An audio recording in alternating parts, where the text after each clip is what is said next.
आज हम आपके लिए अत्यंत महत्वपूर्ण समास लेकर आए हैं।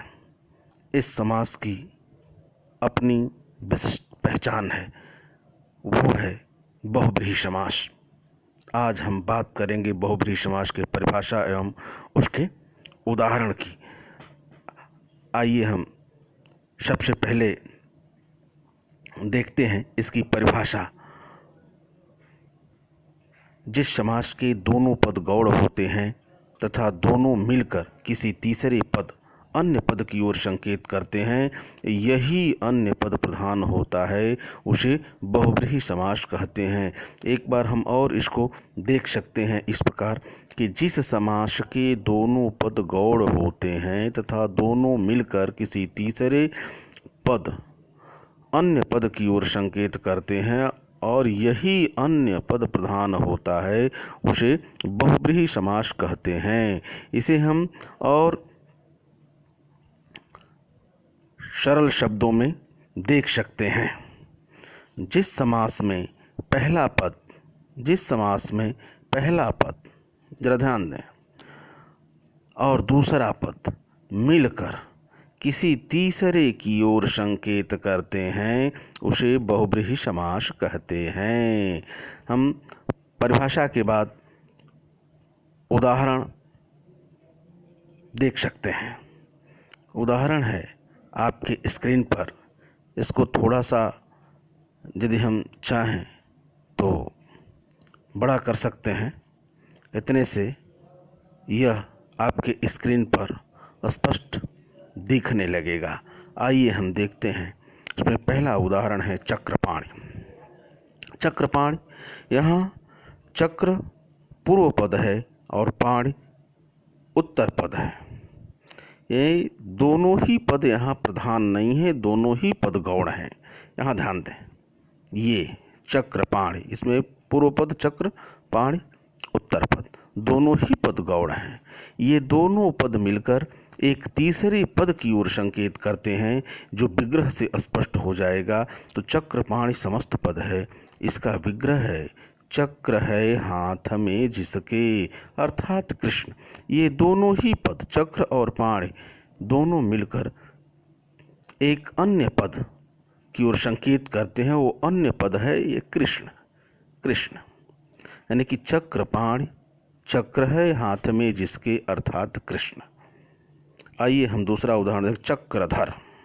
चक्रधर, इसमें चक्र पूर्व पद, धर उत्तर पद, इसका विग्रह है चक्र धारण करने वाला, अर्थात कृष्ण। यही अन्य पद है जिसकी इसमें प्रधानता है। हम जानते हैं कि बहुब्रीहि समास में दोनों ही पद गौड़ होते हैं और दोनों पद मिलकर किसी अन्य की ओर संकेत करते हैं। यहाँ ये दोनों पद मिलकर के संकेत कर रहे हैं कृष्ण की तरफ, यही तीसरा पद है, इसलिए यहाँ बहुब्रीहि समास है। आइए अन्य उदाहरण हम देखते हैं। चतुर्भुज, इसमें चतु और भुज ये दो पद हैं, दोनों मिलकर के संकेत करते हैं विष्णु की ओर। ये चतुर्भुज समस्त पद, इसका विग्रह है चार हैं भुजाएं जिसकी, अर्थात विष्णु। समास है बहुब्रीहि समास। चतुर्मुख, चार हैं मुख जिसके, अर्थात ब्रह्मा। दीर्घ बाहु, लंबी भुजाओं वाला, अर्थात विष्णु। इसी तरीके से निशाचर, निशा में विचरण करने वाला, अर्थात राक्षस। आइए हम और उदाहरण देखते हैं। यह है नीलकंठ। यहाँ नील पूर्व पद, कंठ उत्तर पद, दोनों मिलकर के संकेत करते हैं तीसरे पद की ओर। इसका विग्रह है नीला है कंठ जिसका, अर्थात शिव। बहुब्रीहि समास। पीतांबर, पीला है अंबर जिसका, अर्थात श्री कृष्ण। बहुब्रीहि समास। त्रिलोचन, तीन आँखों वाला, अर्थात शिव। बहुब्रीहि समास। अष्टभुजा, आठ भुजा हैं जिसकी, अर्थात दुर्गा।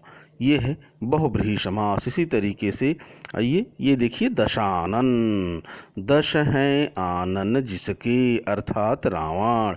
इसी तरीके से दशमुख, दश मुख हैं जिसके अर्थात रावण, बहुब्रीहि समास।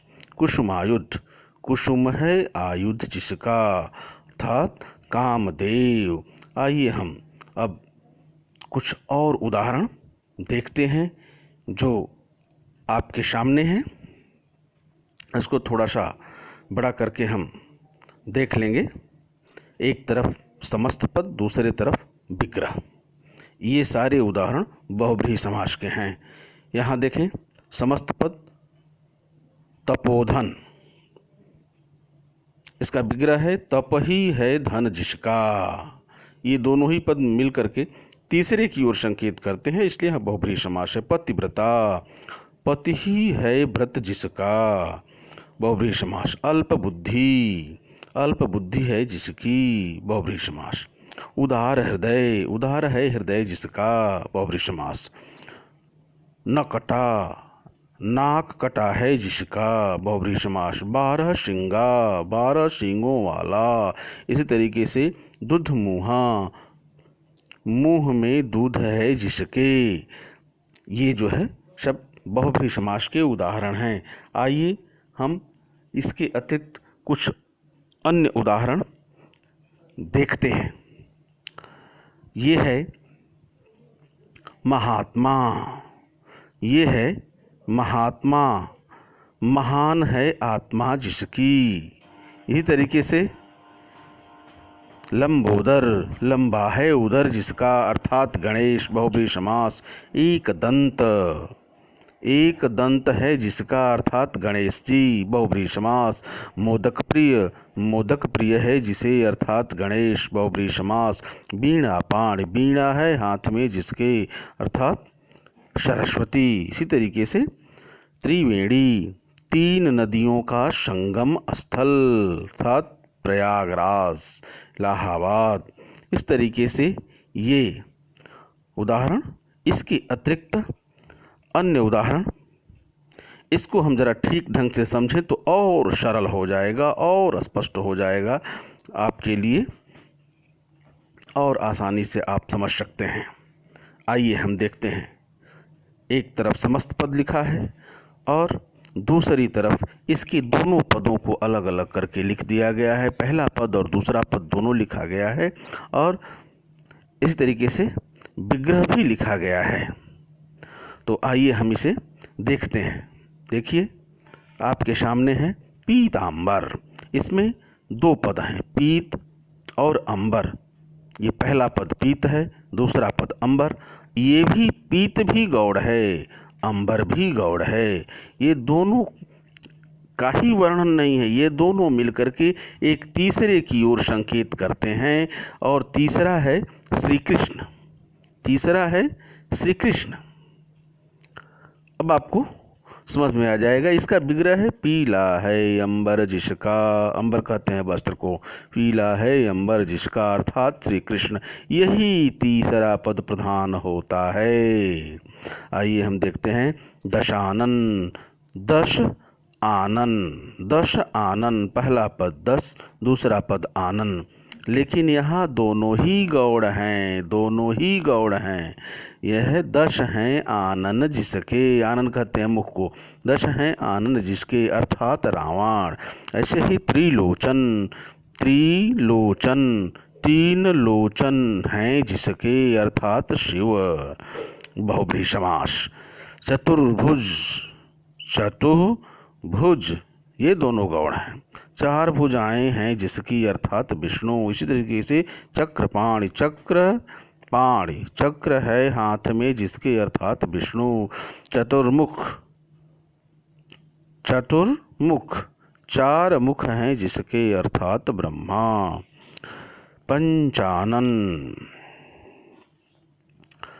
5 मुख हैं जिसके। इसी तरीके से चतुर्मुख, 4 मुख हैं जिसके अर्थात ब्रह्मा। षडानन, षड आनन हैं जिसके अर्थात कार्तिकेय, बहुब्रीहि समास। एक दंत, एक दांत हैं जिसके अर्थात गणेश। लंबोदर, लंबा है उदर जिसका, अर्थात गणेश। बहुब्रीहि समास। आइए हम कुछ और उदाहरण देख लेते हैं। आपके सामने ये उदाहरण हैं, इनको देखिए। अंशुमाली, इसमें दो पद हैं, अंशु और माली। यहाँ ये दोनों ही पद गौण हैं। इसका विग्रह है अंशु है माला जिसकी। अंशु का अर्थ होता है किरणें। अंशु है माला जिसकी, अर्थात सूर्य। यहाँ बहुब्रीहि समास। पतझड़, पथ और झड़, पतझड़, पत पूर्व पद, झड़ उत्तर पद। इसका विग्रह है झड़ते हैं पत्ते जिसके वह, अर्थात एक ऋतु विशेष। इसी तरीके से गजानन, गज हैं आनन जिसके, अर्थात गणेश। अन्य विग्रह भी गज के समान आनन वाला, अर्थात गणेश। विषधर, विषधर, विष को धारण करने वाला, अर्थात सर्प। बहुब्रीहि समास। मेघनाद, मेघनाद, यहाँ इसका पूर्व पद, यहाँ इसका उत्तर पद, दोनों गौड़। विग्रह है मेघ के समान नाद, नाद कहते हैं शोर को। मेघ के समान नाद है जिसका, अर्थात रावण पुत्र। 12 सिंगा, यहाँ 12 ये सिंगा, दोनों ही पद गौड़। 12 सिंह हैं जिसके, एक विशेष पशु। दिगंबर, दिग अंबर, अर्थात दिशाएं हैं अंबर जिसका, अर्थात शिव। बहुब्रीहि समास। निशाचर, निशा, निशा कहते हैं रात्रि को, निशा में विचरण करने वाला, अर्थात राक्षस। ये है बहुब्रीहि समास। मुरलीधर, मुरलीधर, मुरली भी गौड़, धर भी गौड़। प्रधान क्या है? श्री कृष्ण। तो मुरली को धारण करने वाला विग्रह, इसका विग्रह क्या होगा? मुरली को धारण करने वाला, अर्थात कृष्ण। बहुब्रीहि समास। इसी तरीके से बीड़ा पाणी, बीड़ा पाणी, बीड़ा पूर्व पद, पाण उत्तर पद, दोनों ही गौड़ हैं। इसका विग्रह है बीड़ा है हाथ में जिसके, अर्थात सरस्वती।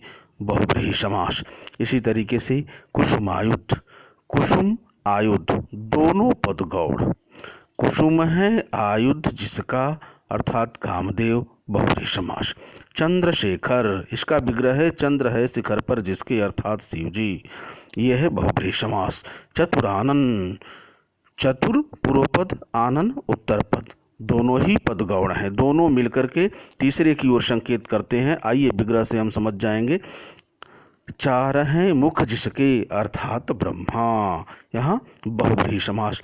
इस प्रकार हम बहुब्रीहि समास को भली प्रकार समझ चुके हैं। इसके अनेक उदाहरण आपको दिए गए। इन उदाहरणों का अभ्यास कर लीजिए। भिन्न परीक्षाओं के दृष्टिकोण से यह अत्यंत महत्वपूर्ण है। आज की कक्षा में बस इतना ही। आपको यह पसंद आए तो अन्य छात्रों के लिए भी इसे शेयर करें, इसे लाइक करें। धन्यवाद।